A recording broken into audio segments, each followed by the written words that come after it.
Bayangkan berdiri di lereng beku sebuah gunung yang tertutup salju. Angin yang tak kenal ampun meraung seperti binatang buas, menembus kain tipis tempat perlindunganmu dan merampas sedikit kehangatan yang masih tersisa. Udara terasa sangat tipis. Setiap tarikan napas terasa seperti sebuah perjuangan, dan angin mencabik-cabik pakaianmu dengan genggaman yang membekukan. Langit di atas adalah hamparan biru tua yang tak berujung. Sementara di bawahmu, bentang alam luas dan kuat dari salju dan batu menurun tajam ke kejauhan. Jantungmu berdebar kencang saat kau menarik napas dalam-dalam udara yang membeku dan tipis, merasakan dingin yang menusuk hingga ke tulang. Lalu kau melangkah lagi, dan gunung itu menantangmu sekali lagi. Ini adalah Gunung Denali, puncak tertinggi di Amerika Utara. Dengan tingkat kematian sekitar 9 orang per 100 pendaki yang berhasil mencapai puncak, Denali memegang rekor yang suram. Bukan hanya gunung tertinggi di negeri kebebasan, tapi juga yang paling mematikan. Dan saat Anda terus mendaki, Anda mulai melihat alasannya. Anda tidak bisa menghilangkan perasaan bahwa gunung ini hidup, mengawasi, menunggu kesalahan sekecil apapun. Puncaknya tampak sangat jauh, diselimuti awan dan misteri. Tapi Anda terus maju, didorong oleh keinginan untuk menaklukkan puncak raksasa ini. Sepenuhnya sadar bahwa setiap langkah bisa menjadi yang terakhir bagi Anda. Ikuti kami melewati badai salju yang tak henti-hentinya, longsoran salju mematikan, hilangnya orang secara misterius, ekspedisi yang gagal, dan bencana terburuk dalam sejarah Denali. Seperti biasa, kebijaksanaan penonton sangat dianjurkan. Bencana tidak hanya terbatas pada puncak-puncak terjal di pegunungan tertinggi dunia. Untungnya, Aura, sponsor episode hari ini, adalah bagian dari tim pencarian dan penyelamatan kami. Pernahkah kamu mencari namamu sendiri di Google? Jika kamu seperti saya, kamu pasti pernah melakukannya setidaknya sekali seumur hidup. Dan apa yang kamu temukan itu menakutkan. Namamu, email, nomor telepon, dan informasi pribadimu ada di luar sana dan bisa dibeli siapa saja dengan harga yang tepat. Kamu pasti pernah menerima panggilan spam sebelumnya. Sangat mengganggu, bukan? Menurutmu, dari mana informasi pribadimu berasal? Dari internet. Sungguh luar biasa, hidup di dunia yang menakjubkan di mana kamu bisa menemukan apa saja yang kamu inginkan hanya dalam beberapa detik. Tapi itu juga sangat mengkhawatirkan. Broker data menjual informasi kamu kepada penipu, pengirim spam, dan siapapun yang mungkin ingin menargetkan kamu. Nama lengkapmu, email, alamat rumah, catatan kesehatan, kerabatmu, semuanya ada di luar sana. Bukan hanya broker data yang membocorkan informasi kita, terkadang perusahaan yang seharusnya kita percaya juga melakukannya. Baru-baru ini, AT&T mengungkapkan bahwa lebih dari 73 juta catatan pelanggan, baik pelanggan saat ini maupun mantan pelanggan, telah bocor di dark web. Mereka menyarankan para korban untuk menggunakan kata sandi yang kuat, memantau aktivitas akun, dan mempertimbangkan pembekuan kredit atau peringatan penipuan dari biro kredit. Itulah sebabnya saya menggunakan Aura. Aura menunjukkan kepada saya broker data mana yang menjual informasi saya dan secara otomatis mengajukan permintaan opt-out atas nama saya. Membersihkan data pribadi saya tidak hanya membantu mengurangi jumlah spam yang saya terima, tetapi juga melindungi saya dari peretas yang bisa menggunakan informasi ini untuk mengakses akun media sosial, rekening bank, atau informasi sensitif lainnya milik saya. Nah, Aura melakukan semua ini untuk saya. Dan yang terbaik, saya tidak perlu mengunduh beberapa aplikasi berbeda hanya karena sebuah perusahaan tidak bisa menjaga data saya tetap aman. Jika informasi saya bocor dalam pelanggaran data AT dan T, saya tidak akan khawatir. Karena Aura selalu aktif, selalu bekerja keras untuk menjaga saya tetap aman. Saya tidak membiarkan diri saya dan keluarga saya rentan terhadap pelanggaran data. Dan jika Anda juga tidak ingin seperti itu, Anda bisa pergi ke https://gandaura.com/extreme dan coba 2 minggu pertama Anda secara gratis. Tautannya juga ada di bawah di deskripsi. Misalkan Anda terjebak di atas gunung yang tinggi di tengah badai salju pada ketinggian 19.600 kaki. Di ketinggian seperti itu, setiap tarikan napas adalah sebuah perjuangan. Dunia di bawah Anda tertutup oleh salju yang berputar-putar dan dingin menggigit setiap inci tubuh Anda.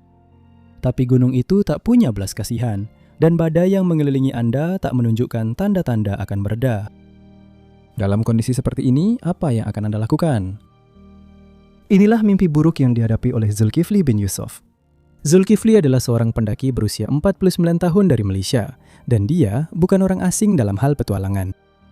Dia memiliki hasrat untuk mendaki gunung yang telah membawanya menaklukkan beberapa puncak tertinggi di dunia. Mendaki Denali adalah sebuah impian, sebuah tantangan yang akan menguji batas dirinya dan membawanya ke puncak Amerika Utara. Namun saat ia mulai mendaki, ia tahu bahwa Denali berbeda dari gunung manapun yang pernah ia hadapi sebelumnya.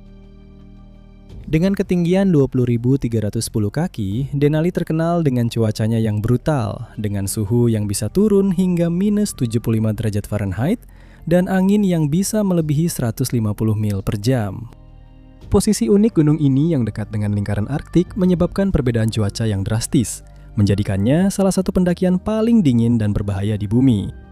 Zulkifli pasti sudah mengetahui hal ini dan mempersiapkan diri dengan baik. Dia adalah bagian dari kelompok yang terdiri dari 3 pendaki yang telah berlatih secara intensif untuk ekspedisi ini. Tapi apakah itu cukup? Perjalanan dimulai dengan cukup baik.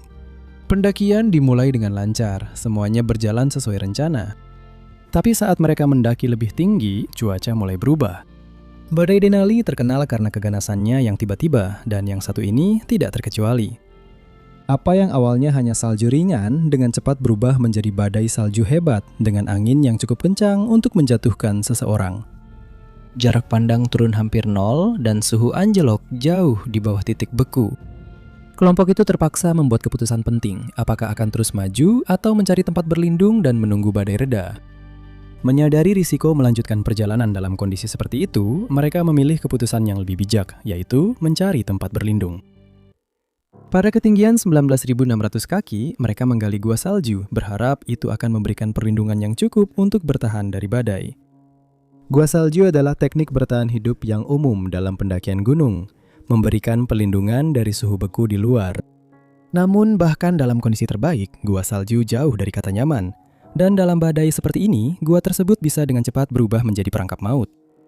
Saat badai terus mengamuk, gua yang seharusnya menjadi tempat pelindungan mereka justru berubah menjadi penjara. Dingin meresap hingga ke tulang mereka, dan udara yang tipis membuat setiap gerakan menjadi perjuangan. Makanan dan persediaan sangat terbatas, dan dengan setiap hari yang berlalu, situasi menjadi semakin putus asa. Zulkifli yang awalnya kuat, mulai menunjukkan tanda-tanda penyakit ketinggian yang parah. Napasnya menjadi berat dan kekuatannya perlahan hilang seiring kombinasi hipoksia, suhu yang membekukan, dan kelelahan mulai menggerogotinya. Penyakit ketinggian, yang juga dikenal sebagai penyakit gunung akut atau AMS, adalah pembunuh senyap di puncak-puncak tertinggi dunia. Penyakit ini bisa menyerang bahkan pendaki paling berpengalaman sekalipun, menyebabkan gejala mulai dari sakit kepala dan mual, hingga edema paru dan otak yang mengancam jiwa, yaitu penumpukan cairan di paru-paru Anda. Bagi Zulkifli, gejalanya sangat parah, dan tanpa segera turun gunung atau intervensi medis, peluangnya untuk bertahan hidup sangat kecil. Dan yang paling utama, badai membuat mereka tidak mungkin turun, dan kelompok itu terjebak sepenuhnya dalam kuasa gunung. Hari-hari berlalu tanpa tanda-tanda keadaan akan membaik. Badai tidak menunjukkan tanda-tanda mereda, dan situasi kelompok itu semakin menakutkan dari jam ke jam. Mereka tahu bahwa kemungkinan penyelamatan sangat kecil selama badai salju masih berlangsung, dan bahkan jika cuaca membaik, bantuan mungkin datang terlambat. Kondisi Zulkifli semakin memburuk. Dingin, ketinggian, dan keterasingan memberikan dampak yang mematikan. Tubuhnya yang sudah melemah karena kondisi ekstrim mulai kolaps. Pada hari badai akhirnya reda, tim penyelamat dikirim ke lokasi mereka. Namun saat mereka sampai di gua salju itu, semuanya sudah terlambat. Zulkifli bin Yusuf telah menyerah pada kekuatan brutal gunung itu. Nyawanya diambil oleh petualangan yang begitu ia kejar dengan penuh semangat. Kematian Zulkifli bin Yusuf menjadi pengingat keras akan kekuatan mematikan Denali, sebuah gunung yang menuntut rasa hormat dan merenggut nyawa bahkan para pendaki yang paling siap sekalipun. Jenazah Zulkifli akhirnya berhasil ditemukan dan dibawa turun dari gunung, namun rasa kehilangan atas kepergiannya sangat membekas di hati orang-orang yang mengenalnya. Namun itulah risiko yang harus dihadapi saat mendaki Denali. Sebuah gunung yang tidak memberi ruang untuk kesalahan, tempat di mana amarah alam dapat mengalahkan kehendak terkuat sekalipun. Bagi Zulkifli bin Yusuf, Denali terbukti menjadi tantangan yang tak terkalahkan. Pendakian terakhir yang berakhir dalam pelukan dingin gunung itu. Namun Zulkifli bin Yusuf bukanlah orang pertama yang menjadi korban keganasan kondisi Denali. Lebih dari setengah abad sebelumnya, tragedi lain terjadi yang selamanya akan terukir dalam sejarah kelam gunung itu.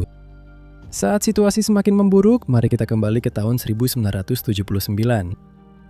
Sebuah tim pendaki Korea Selatan didorong oleh ambisi dan keinginan untuk membawa kebanggaan bagi negara mereka, memilih tantangan paling sulit yang bisa mereka temukan, yaitu mencapai puncak Gunung Denali yang saat itu dikenal sebagai Gunung McKinley. Puncak setinggi 20.310 kaki adalah tujuan mereka. Gunung ini, dengan cuaca yang ganas dan medan yang berbahaya, telah menguji bahkan para pendaki paling berpengalaman sekalipun. Apa yang dimulai sebagai pencarian kejayaan bisa berlanjut menjadi kemenangan atau dengan cepat berubah menjadi perjuangan putus asa untuk bertahan hidup. Taruhannya sangat tinggi, tetapi tim ini dipimpin oleh Ko Sang-don yang gigih, orang Korea pertama yang mencapai puncak Gunung Everest. Itu berarti tim tersebut sudah siap menghadapi tantangan apapun yang mungkin diberikan gunung itu kepada mereka. Penuh harapan dan tekad, tim Korea Selatan tiba di Alaska pada bulan Mei 1979. Rencana mereka sangat ambisius, atau bisa saya katakan naif. Mereka berencana untuk mencapai puncak Denali melalui jalur West Trip yang sulit dan jarang dicoba, serta melakukannya di awal musim ketika kondisi gunung tersebut sangat tidak terduga. Jalur ini terkenal dengan kemiringannya yang curam, es yang berbahaya, dan ancaman longsoran salju yang selalu ada. Tim tersebut sudah sangat siap, atau setidaknya mereka percaya demikian, dilengkapi dengan perlengkapan terbaru dan didorong oleh rasa kebanggaan nasional. Tim tersebut terdiri dari pendaki berpengalaman termasuk Pak Hun-gyu, Chu Yong, Ko Sang-don, Lee Il-kyo, dan Harry Marinakis. Mereka tidak meninggalkan apapun pada keberuntungan. Di sini Anda bahkan bisa melihat tim tersebut mengenakan perlengkapan berat, wajah mereka nyaris tak terlihat di balik kacamata pelindung dan masker yang tertutup es. Pendakian itu sangat melelahkan, dengan tim harus melawan angin kencang, suhu yang membekukan, dan udara tipis di ketinggian. Namun mereka terus maju, semangat mereka didorong oleh keinginan untuk mencapai puncak. Dan saya mengerti. Maksud saya, bayangkan memulai perjalanan seumur hidup. Sebuah misi bukan hanya untuk menaklukkan puncak tertinggi di Amerika Utara, tetapi juga untuk membawa kehormatan dan pengakuan bagi negara Anda. Seiring ekspedisi berlangsung, para pendaki menghadapi tantangan yang sudah mereka perkirakan, seperti cuaca yang tak terduga, pendakian yang melelahkan, dan udara tipis yang miskin oksigen sehingga setiap langkah menjadi ujian ketahanan. Namun tim terus maju, semangat mereka tetap tinggi saat mereka semakin mendekati puncak. Namun saat mereka mendekati puncak, gunung itu mulai menunjukkan sifat aslinya yang tanpa ampun. Pada tanggal 29 Mei 1979, setelah berminggu-minggu mendaki tanpa henti, Ko Sang-don, Lee Il-kyo, dan Pak Hun-gyu akhirnya mencapai puncak Denali. Itu adalah momen kemenangan, bukti keterampilan, dan tekad mereka. Mereka telah melakukannya, mereka telah mencapai titik tertinggi di Amerika Utara, sebuah prestasi yang hanya sedikit orang yang berhasil mencapainya. Namun gunung itu belum selesai dengan mereka. Saat mereka mulai turun, cuaca yang sebelumnya cukup dingin dan membekukan berubah drastis menjadi lebih buruk. Angin kencang dan suhu yang turun dengan cepat mengubah perjalanan turun menjadi mimpi buruk. Tim tersebut terjebak dalam badai yang ganas dan kondisi menjadi hampir tak tertahankan. Ketiga pendaki itu kelelahan, tubuh mereka melemah akibat pendakian dan dingin yang sangat menusuk. Setiap langkah menuruni gunung adalah sebuah perjuangan dan lingkungan yang keras dengan cepat melubah kemenangan mereka menjadi perjuangan untuk bertahan hidup. Tragisnya, saat menuruni gunung, kondisi yang parah mengalahkan Ko Sang-don dan Lee Il-kyo. Kombinasi antara dingin yang ekstrim, kelelahan, dan ketinggian mengambil korban jiwa. Lee Il-kyo terjatuh ke dalam celah es, bahaya yang umum namun mematikan di Denali dan tidak dapat diselamatkan. Ko Sang-don meskipun dengan pengalaman dan kekuatannya juga menyerah pada kondisi yang keras. Tubuhnya ditemukan kemudian menjadi pengingat yang jelas akan kekuatan mematikan gunung tersebut. Pak Hun-gyu, satu-satunya yang selamat dari tim pendaki puncak, ditemukan dengan luka beku parah dan dalam keadaan syok. Trauma kehilangan rekan-rekannya dan beban fisik saat turun gunung membuatnya nyaris tak mampu bertahan. Upaya penyelamatan segera dilakukan begitu diketahui bahwa sesuatu telah berjalan sangat salah. Sebuah helikopter dikirim ke gunung dan para penyelamat memberanikan diri menghadapi kondisi berbahaya untuk mencapai park. Dia dievakuasi ke rumah sakit di mana dia menerima perawatan atas luka-lukanya, termasuk radang dingin parah yang menyebabkan kehilangan beberapa jari kakinya. Tragedi ekspedisi McKinley Korea tahun 1979 merupakan kehilangan yang mendalam, bukan hanya bagi keluarga para pendaki, tetapi juga bagi seluruh komunitas pendaki gunung. Ekspedisi tersebut telah menjadi simbol meningkatnya kehebatan Korea Selatan dalam dunia pendakian ketinggian. Dan kehilangan Ko Sang-don serta Lee Il-kyo merupakan pukulan yang sangat berat. Bagi Korea Selatan, tragedi ini menjadi pengingat akan risiko yang menyertai upaya meraih kejayaan di puncak-puncak tertinggi dunia. Setelah kejadian itu, kisah ekspedisi Korea menjadi pengingat yang menyadarkan akan bahaya yang dihadapi para pendaki di Denali. Cuaca di gunung ini terkenal sangat tidak dapat diprediksi, dan bahkan pendaki paling berpengalaman pun bisa lengah oleh perubahan mendadaknya. Kehilangan Ko Sang-don dan Lee Il-kyo juga menyoroti tuntutan fisik yang sangat berat dalam pendakian gunung di ketinggian, di mana bahkan kesalahan kecil pun bisa berakibat fatal. Tim ini bukanlah satu-satunya yang dihukum oleh Denali saat mencoba memecahkan rekor. Bertahun-tahun kemudian, petualang lain akan berani menantang kekuatan alam gunung tersebut. Kisah berikut ini masih menjadi salah satu misteri terbesar dalam sejarah pendakian gunung. Bayangkan berdiri di tepi sebuah alam liar yang belum pernah dijelajahi. Kamu sendirian, bermil-mil jauhnya dari tanda-tanda peradaban, didorong oleh tekad yang hanya dimiliki oleh sedikit orang. Inilah kehidupan Naomi Wamura, seorang pria yang menghabiskan hari-harinya menguji batas ketahanan manusia dan menjelajahi tempat-tempat paling terpencil dan berbahaya di bumi. Lahir pada tahun 1941 di Jepang, Naomi Wamura adalah seorang legenda, bahkan di antara para petualang.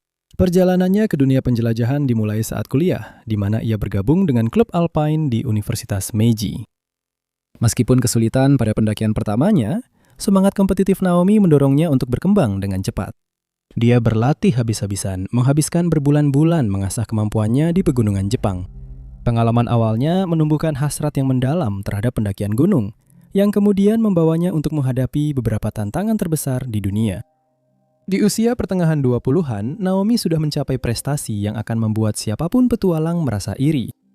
Dia menjadi orang pertama yang mendaki Mont Blanc, Kilimanjaro, dan Aconcagua seorang diri. Pada tahun 1970, dia telah berdiri di puncak Gunung Everest sebagai bagian dari ekspedisi Jepang. Namun, pencapaian solonya lah yang benar-benar membedakannya. Pada Agustus 1970, Naomi mencatat sejarah dengan menjadi orang pertama yang berhasil mendaki Denali secara solo, puncak tertinggi di Amerika Utara yang dikenal sebagai Gunung McKinley. Kecepatan dan tekadnya dalam pendakian itu mencapai puncak hanya dalam 8 hari dengan membawa ransel ringan, semakin mengukuhkan reputasinya sebagai salah satu pendaki gunung terhebat di dunia. Namun ambisi Naomi melampaui dunia pendakian gunung. Dia terpesona oleh wilayah kutub, di mana dia melakukan beberapa ekspedisi paling menantang yang pernah tercatat. Pada tahun 1978, dia menjadi orang pertama yang mencapai kutub utara seorang diri, bertahan hidup selama 57 hari di salah satu lingkungan paling keras di bumi. Perjalanannya penuh dengan bahaya, termasuk pertemuan yang menakutkan dengan beruang kutub dan terdampar di bongkahan es yang rapuh. Namun, Naomi tetap bertahan, didorong oleh keinginan yang tak tergoyahkan untuk melampaui batas kemampuannya dan meraih hal yang tampaknya mustahil. Pada tahun-tahun setelah ekspedisinya ke Kutub Utara, Naomi kembali memusatkan perhatiannya ke Denali, namun kali ini dengan tujuan yang baru, untuk menyelesaikan pendakian musim dingin secara solo. Gagasan untuk mendaki Denali di musim dingin terasa menakutkan. Tidak ada yang berhasil menyelesaikan pendakian solo di musim seperti ini.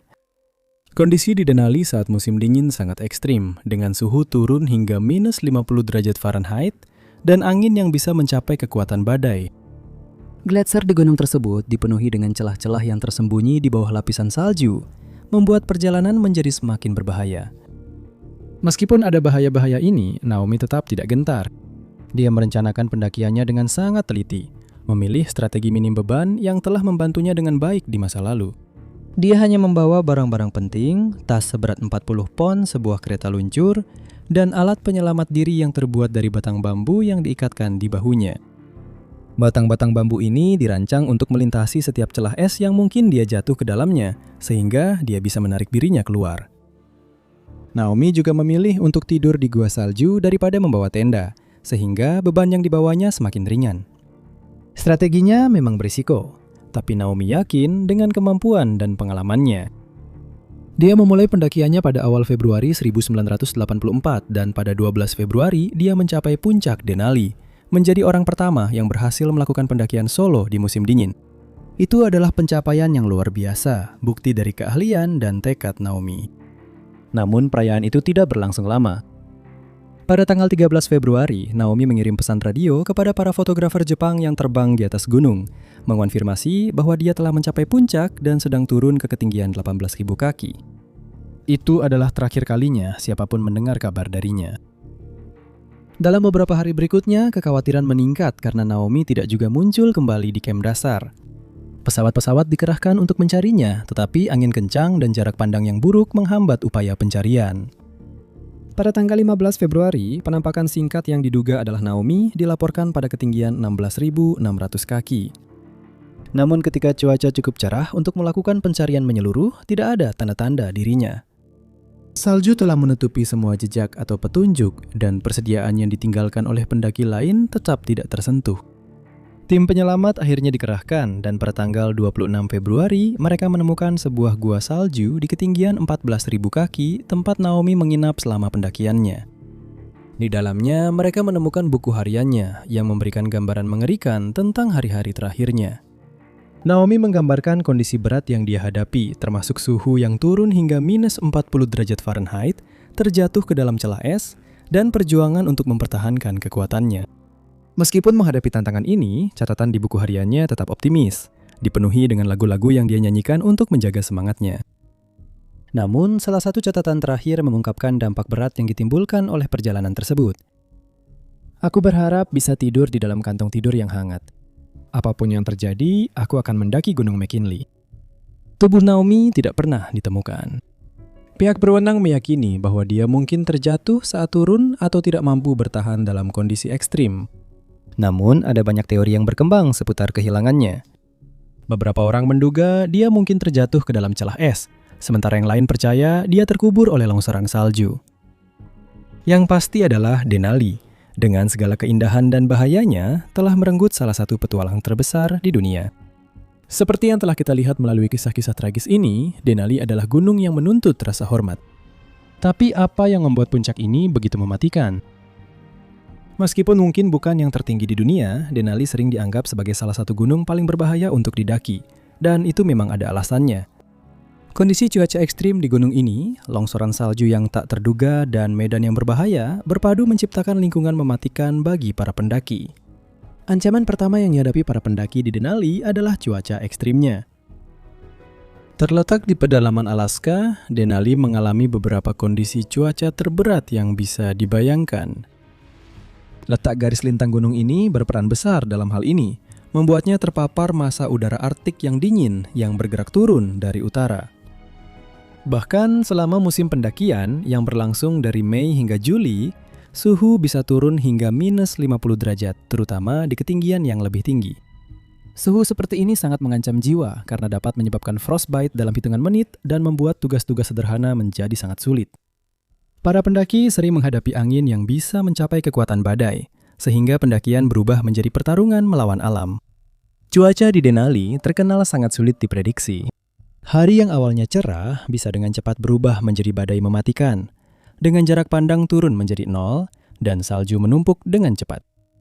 Badai-badai ini bisa berlangsung selama berhari-hari, membuat para pendaki terjebak di dalam tenda mereka, kehabisan persediaan, dan berjuang melawan dingin. Meskipun Denali lebih rendah daripada puncak-puncak tertinggi di dunia, ketinggiannya sangat menantang dan bisa menipu. Lokasi gunung yang berada di utara berarti udaranya lebih tipis dibandingkan dengan ketinggian yang setara di bagian lain dunia. Para pendaki sering menggambarkan pengalaman tersebut seolah-olah mereka berada jauh lebih tinggi daripada kenyataannya, sehingga pendakian terasa sangat melelahkan. Aklimatisasi sangat penting, dan para pendaki harus menghabiskan beberapa hari atau bahkan minggu di kamp-kamp perantara agar tubuh mereka dapat menyesuaikan diri dengan kekurangan oksigen. Penyakit ketinggian merupakan ancaman yang terus-menerus, dengan gejala mulai dari sakit kepala dan mual hingga kondisi yang mengancam jiwa seperti edema paru akibat ketinggian, HP, atau edema otak akibat ketinggian, HC. Kondisi-kondisi ini dapat menyerang tanpa peringatan dan bisa berakibat fatal jika tidak segera ditangani. Bagian tersulitnya adalah pilihan pengobatan sangat terbatas di gunung. Medan Denali adalah faktor lain yang membuatnya sangat berbahaya. Gunung ini sangat dipenuhi gletser, dengan gletser-gletser besar yang menutupi sebagian besar permukaannya. Gletser-gletser ini dipenuhi dengan celah-celah retakan dalam di es yang bisa mencapai ratusan kaki kedalamannya. Celah-celah ini sering tersembunyi di bawah lapisan tipis salju, sehingga hampir mustahil untuk melihatnya sampai sudah terlambat. Jatuh ke dalam celah bisa berakibat fatal, dan bahkan jika seorang pendaki selamat dari jatuhnya, keluar dari sana bisa menjadi tugas yang hampir mustahil. Rute menuju puncak Denali melibatkan lereng es yang curam, terutama rute West Buttress yang populer, yang mengharuskan para pendaki menggunakan tali tetap demi keselamatan. Namun, bahkan dengan tindakan pencegahan ini, pendakian tetap sangat menantang, terutama dalam kondisi cuaca buruk ketika es menjadi licin dan berbahaya. Yang menambah bahaya adalah keterpencilan Denali. Gunung ini terletak jauh di pedalaman Alaska, jauh dari kota besar atau rumah sakit manapun. Keterpencilan ini berarti bahwa jika terjadi keadaan darurat, upaya penyelamatan bisa memakan waktu berjam-jam atau bahkan berhari-hari untuk mencapai para pendaki. Helikopter sering digunakan untuk penyelamatan, tetapi kemampuan helikopter untuk beroperasi sangat bergantung pada cuaca. Jika kondisi buruk, yang sering terjadi, para penyelamat mungkin tidak dapat mencapai pendaki yang terjebak tepat waktu. Isolasi ini juga berarti bahwa para pendaki harus mandiri dengan apapun yang mereka bawa, mulai dari perlengkapan hingga persediaan yang mungkin mereka butuhkan selama ekspedisi mereka. Tuntutan fisik yang dibutuhkan sangat besar. Para pendaki biasanya membawa ransel berat seberat 27 hingga 32 kg dan menarik kereta luncur yang penuh dengan perlengkapan, sambil menavigasi medan yang menantang. Kombinasi antara tenaga fisik, suhu dingin yang ekstrim, dan ketinggian yang tinggi sangat menguras tenaga bahkan bagi para pendaki yang paling berpengalaman sekalipun. Kombinasi mematikan antara cuaca ekstrim, tantangan ketinggian, dan medan berbahaya di Denali telah merenggut banyak nyawa selama bertahun-tahun. Namun mungkin salah satu pengingat paling memilukan tentang kekuatan gunung ini terjadi pada tahun 2012, ketika sekelompok pendaki asal Jepang menghadapi bahaya tak terduga dari gunung tersebut, yang kemudian menjadi kekuatan besar dan tragis yang tidak bisa mereka hindari. Bagi para pendakinya, keindahan Gunung Denali hanya sebanding dengan potensi mematikannya. Dan bagi para pendaki Jepang dari Federasi Alpen Pekerja Miyagi, ekspedisi berikutnya ini dimaksudkan sebagai bukti keterampilan dan ketahanan mereka. Tunggu sampai Anda melihat bagaimana mereka menemukan sisi gelap upaya mencapai puncak Gunung Denali pada dini hari tanggal 14 Juni 2012. Ekspedisi tersebut terdiri dari 5 pendaki, Yoshiaki Kato, Masako Suda, Michiko Suzuki, Tamao Suzuki, dan Hitoshi Ogi. Semuanya adalah pendaki berpengalaman dari prefektur Miyagi di Jepang. Tujuan mereka adalah mencapai puncak Denali melalui West Buttress, rute yang paling populer namun tetap memiliki bahaya tersendiri. Kelompok tersebut yang sudah berpengalaman dalam pendakian gunung dan kerjasama tim telah merencanakan pendakian ini dengan sangat teliti, memahami dengan baik risiko yang dihadirkan oleh Denali. Dalam beberapa hari menjelang longsoran salju naas itu, tim telah berjuang menghadapi kondisi yang sulit. Hujan salju lebat dan angin kencang telah mengganggu pendakian mereka, menciptakan kondisi lapisan salju yang berbahaya. Meskipun menghadapi tantangan, para pendaki tetap bertekad perlahan-lahan mendekati puncak dengan setiap hari yang berlalu. Namun, alam memiliki rencana lain. Pada pagi hari tanggal 14 Juni, sekitar pukul 2 pagi, kelompok itu sedang turun dari kem tinggi mereka, menavigasi melalui area yang dikenal sebagai Motorcycle Hill. Bagian dari rute West Buttress ini terkenal di kalangan pendaki karena kemiringannya yang curam dan kecenderungan salju untuk menumpuk, sehingga meningkatkan risiko longsoran salju. Salju sangat tebal dan tim bergerak dengan hati-hati, semuanya terikat tali bersama demi keselamatan. Namun dalam kegelapan dan dingin, bencana pun terjadi. Tanpa peringatan, salju di bawah mereka amblas karena kondisi salju yang labil. Sebuah longsoran salju menggelegar menuruni lereng, menelan para pendaki hanya dalam hitungan detik. Kekuatan longsoran itu begitu dahsyat sehingga tali yang menghubungkan para pendaki putus, membuat mereka terjatuh menuruni gunung. 4 dari para pendaki, Kato, Suda, Michiko, dan Tamao, terseret masuk ke dalam celah es yang dalam. Nyawa mereka kemungkinan besar langsung hilang saat mereka terkubur di bawah bertonton salju dan es. Luar biasa, Hitoshi Ogi, anggota tertua dalam tim, selamat dari longsoran awal itu. Dia juga terseret ke dalam celah es, tetapi karena keberuntungan atau kemauan yang kuat, dia berhasil memanjat keluar hanya dengan luka ringan. Pemandangan di sekitarnya benar-benar hancur total. Rekan-rekannya tidak terlihat dimanapun, hilang di bawah salju. Sendirian dan dalam keadaan terkejut, Ogi menyadari bahwa kemungkinan menemukan teman-temannya masih hidup sangat kecil, bahkan hampir tidak ada. Menghadapi kenyataan pahit dari situasi tersebut, Ogi mulai turun gunung seorang diri. Sebuah perjalanan yang memakan waktu lebih dari 14 jam. Lelah, terluka, dan terbebani oleh kehilangan timnya, dia terus maju, didorong oleh kebutuhan untuk melaporkan tragedi tersebut dan bertahan hidup.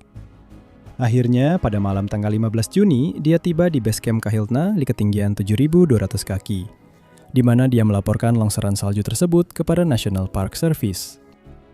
Berita tentang longsoran salju itu mengguncang komunitas pendaki gunung. Tragedi bukan hal asing di Denali, tetapi kehilangan 4 pendaki berpengalaman dalam satu peristiwa sekaligus adalah sesuatu yang belum pernah terjadi sebelumnya. Layanan Taman Nasional segera meluncurkan operasi pencarian dan penyelamatan.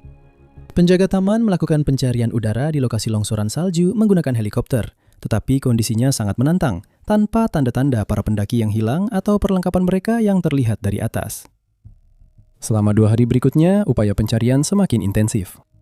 Penjaga taman, relawan, dan bahkan seekor anjing pencari dan penyelamat dikerahkan untuk menyelidiki area yang tersebar di bukit sepeda motor. Namun, para pencari juga menghadapi risiko besar. Kondisi longsoran salju masih ada, dan salju yang tidak stabil membuat operasi ini sangat berbahaya. Pada tanggal 16 Juni, pencarian secara resmi dihentikan. Keputusan itu diambil setelah ditemukan ujung tali yang putus yang menghubungkan para pendaki, serta salju dan es yang membeku dan memadat di dalam celah es tempat Ogi jatuh. Penggalian lebih lanjut dianggap terlalu berbahaya dan diasumsikan bahwa jenazah Kato, Suda, Michiko, dan Tamao akan tetap terkubur di dalam gunung itu. Tragedi ekspedisi Jepang tahun 2012 menunjukkan bahwa bahkan pendaki paling berpengalaman pun bisa lengah oleh kekuatan gunung yang tak terduga. Namun bahaya gunung itu tidak hanya mengancam kelompok besar saja. Pendaki solo juga menghadapi risiko besar di lereng bersalju ini. Inilah yang dialami oleh T. Hagawara, seorang pendaki berpengalaman dari Sapporo, Jepang, yang berangkat untuk menaklukkan puncak Denali seorang diri pada Mei 2024. Perjalanannya, yang dimaksudkan sebagai bukti kuat dari tekad dan kemenangan semangat manusia, justru berakhir dengan tragedi. Hagawara, yang berusia pertengahan 40-an, tak asing dengan tantangan pendakian di ketinggian. Dikenal karena persiapannya yang teliti dan hasratnya untuk pendakian solo, ia sebelumnya telah menaklukkan beberapa puncak penting. Usahanya untuk mencapai puncak Denali, gunung tertinggi di Amerika Utara, merupakan tantangan ambisius lainnya. Jalur West Butters Denali. Meskipun merupakan jalur paling populer menuju puncak, sama sekali tidak mudah. Jalur ini melibatkan pendakian curam, penyeberangan es yang berbahaya, dan kondisi cuaca yang tidak dapat diprediksi, yang semuanya bisa berubah menjadi mematikan dalam sekejap. Hagawara memulai pendakiannya pada awal Mei, tetap berkomunikasi dengan keluarganya melalui perangkat komunikasi satelit. Perangkat ini memungkinkannya mengirim pembaruan secara rutin, sebuah jalur komunikasi yang sangat penting mengingat perjalanan yang ia tempuh sangat terisolasi. Saat ia mendaki, Hagawara mencapai camp setinggi 17.200 kaki, yang merupakan titik pemberhentian penting sebelum dorongan terakhir menuju puncak Denali yang setinggi 20.310 kaki. Dari sini, para pendaki harus melewati Denali Pass yang terkenal berbahaya, yaitu jalur sempit dan berisiko yang telah merenggut banyak nyawa selama bertahun-tahun. Pada tanggal 15 Mei 2024, Hagawara terlihat oleh tim pendaki lain saat ia mencoba melintasi dari camp setinggi 17.200 kaki menuju 18.200 kaki. Bagian gunung ini terkenal dengan kondisi es yang licin dan medan terbuka, di mana satu langkah salah saja bisa berakibat jatuh yang fatal. Sayangnya, inilah yang terjadi pada Hagawara. Pada tanggal 16 Mei, perangkat satelit Hagawara berhenti bergerak, menandakan bahwa sesuatu yang sangat buruk telah terjadi. Keluarga yang khawatir karena tidak menerima kabar apapun menghubungi penjaga Taman Nasional Denali pada tanggal 19 Mei. Penjaga taman meluncurkan operasi pencarian menggunakan patroli darat dan pengintaian udara untuk menemukan Hagawara. Tendanya ditemukan kosong di camp tinggi, dan setelah penyelidikan lebih lanjut, penjaga taman berhasil menemukan lokasinya menggunakan data dari perangkat satelit miliknya. Mereka menemukan bahwa Hagawara telah terjatuh dari jalur curam dan bersalju di antara High Camp dan Denali Pass. Pada tanggal 20 Mei, penjaga taman melihat tubuhnya di ketinggian sekitar 17.200 kaki tepat di bawah jalur tersebut. Area tempat Hagawara terjatuh adalah salah satu bagian paling berbahaya di Denali, yang digambarkan oleh juru bicara Taman Nasional sebagai sangat licin dan sulit untuk mendapatkan pijakan, sehingga sangat berbahaya bagi pendaki solo. Insiden tragis ini menjadikan Hagiwara sebagai pendaki ke-14 yang meninggal akibat jatuh di sepanjang bagian rute West Butters ini sejak tahun 1980. Kematian Hagiwara menunjukkan risiko ekstrim dari pendakian solo di Denali. Meskipun daya tarik kesendirian dan tantangan pribadi dalam mendaki sendirian menarik banyak pendaki gunung untuk mencoba pencapaian seperti itu, kenyataannya adalah kondisi di Denali dapat berubah menjadi mematikan dalam sekejap, terutama ketika tidak ada siapapun yang dapat membantu dalam keadaan darurat. Layanan Taman Nasional bahkan sangat menyarankan untuk tidak melakukan pendakian solo di Denali dan mendorong para pendaki untuk bepergian dalam kelompok agar mereka dapat saling mendukung jika terjadi kecelakaan atau perubahan cuaca mendadak. Denali telah merenggut nyawa banyak pendaki, tetapi ada satu bencana yang paling menonjol di antara yang lainnya. Ini adalah kisah tentang ambisi yang berubah menjadi tragedi, di mana amarah gunung dilepaskan dengan cara yang tak pernah dibayangkan oleh banyak orang, sehingga menyebabkan salah satu peristiwa paling katastrofik dalam sejarah pendakian gunung di Amerika Utara. Kisah terakhir dalam episode kita terjadi pada bulan Juli tahun 1967 di lereng bersalju Denali, di mana bahaya mulai mengintai. Dingin yang biasanya sudah menusuk, kini menjadi semakin menggigit, dan angin menderu seperti kereta barang. Puncak sudah hampir terjangkau, tetapi gunung itu, dengan segala keagungannya, memutuskan untuk melawan. Inilah kenyataan mengerikan yang dihadapi 12 pendaki dalam ekspedisi Wilcox pada Juli 1967, sebuah pendakian yang akan tercatat dalam sejarah sebagai salah satu bencana paling mematikan yang pernah terjadi di Denali. Dipimpin oleh Joe Wilcox, seorang mahasiswa pasca sarjana berusia 24 tahun, ekspedisi tersebut terdiri dari 12 pendaki. Kelompok ini merupakan gabungan dari 2 tim, satu dari pantai timur dan satu lagi dari Alaska. Penggabungan kedua tim tersebut sebenarnya tidak ideal karena para anggotanya berasal dari latar belakang yang berbeda dan tingkat pengalaman yang beragam. Namun mereka bersatu dengan tujuan yang sama, yaitu mendaki Denali melalui West Butters, rute yang sama yang telah berhasil dilalui banyak pendaki. Musim panas tahun 1967 tampak seperti waktu yang sempurna untuk melakukan pendakian mereka.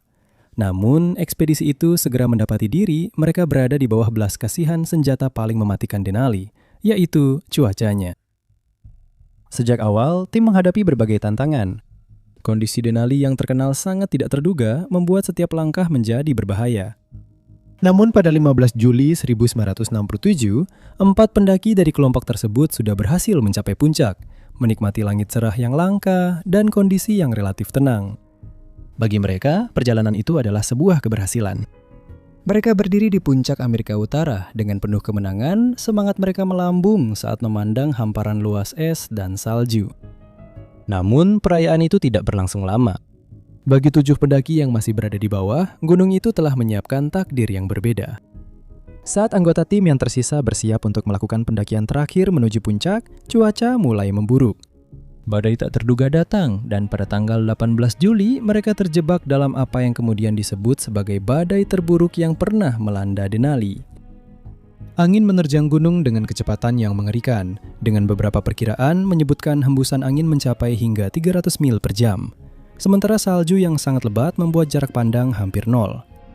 Selama berhari-hari, para pendaki terjebak di kamp mereka pada ketinggian sekitar 19.000 kaki tidak bisa bergerak, tidak bisa turun ke tempat yang aman. Mereka tidak memiliki cara untuk menghubungi siapapun untuk meminta bantuan. Tubuh mereka diserang oleh suhu yang membekukan, dan tenda serta perlengkapan mereka tidak mampu menahan keganasan badai. Meskipun mereka adalah pendaki berpengalaman, tidak ada yang bisa mempersiapkan mereka untuk hal ini. Putus asa, kelompok itu mencoba menggali ke dalam salju untuk melindungi diri dari angin yang menusuk. Namun badai yang tak henti-hentinya mengamuk tidak menunjukkan tanda-tanda akan mereda. Upaya penyelamatan mustahil dilakukan karena cuaca yang sangat ekstrim, dan bagi mereka yang menunggu di ketinggian lebih rendah, nasib ketujuh pendaki itu tetap menjadi misteri yang mencekam. Badai terus mengamuk selama berhari-hari mengisolasi para pendaki dari dunia luar. Upaya untuk berkomunikasi hanya mendapat suara statis dan keheningan, karena amukan badai menenggelamkan segala bentuk komunikasi. Ketika badai akhirnya mereda setelah hampir 1 minggu, tim penyelamat segera dikirim untuk mencari para pendaki yang hilang. Apa yang mereka temukan benar-benar menghancurkan hati. Jasad para pendaki ditemukan tersebar di lereng gunung, membeku dalam berbagai kondisi yang mengenaskan. Beberapa masih terbungkus di dalam tenda mereka yang sudah robek, sementara yang lain tampak telah mencoba menggali tempat perlindungan darurat di salju sebelum akhirnya menyerah pada dingin yang mematikan. Yang lain berkerumun bersama, berusaha melawan angin atau masih menggenggam kapak es mereka, seolah-olah mencoba merangkak menuju tempat yang aman. Mereka semua telah membeku sampai mati dan tubuh mereka terawetkan di dalam es sebagai bukti mengerikan dari dahsyatnya badai itu. 7 pendaki yang tewas dalam badai itu adalah Jerry Clark, Steve Taylor, Dennis Lasterhan, Mark McLaughlin, Ansel Schiff, Hank Janes, dan John Russell. Kematian mereka merupakan bencana pendakian terburuk dalam sejarah Denali. Berita tentang tragedi tersebut mengguncang komunitas pendaki gunung. Joe Wilcox, pemimpin ekspedisi tersebut, selamat dari cobaan itu dan menghadapi sorotan serta kritik yang sangat tajam setelahnya. Beberapa orang menyalahkannya atas bencana tersebut, mempertanyakan kepemimpinannya dan keputusan-keputusan yang diambil oleh tim. Namun, Wilcox dan para penyintas lainnya menegaskan bahwa badai tersebut tidak terduga dan tidak ada perencanaan apapun yang bisa mengatasinya.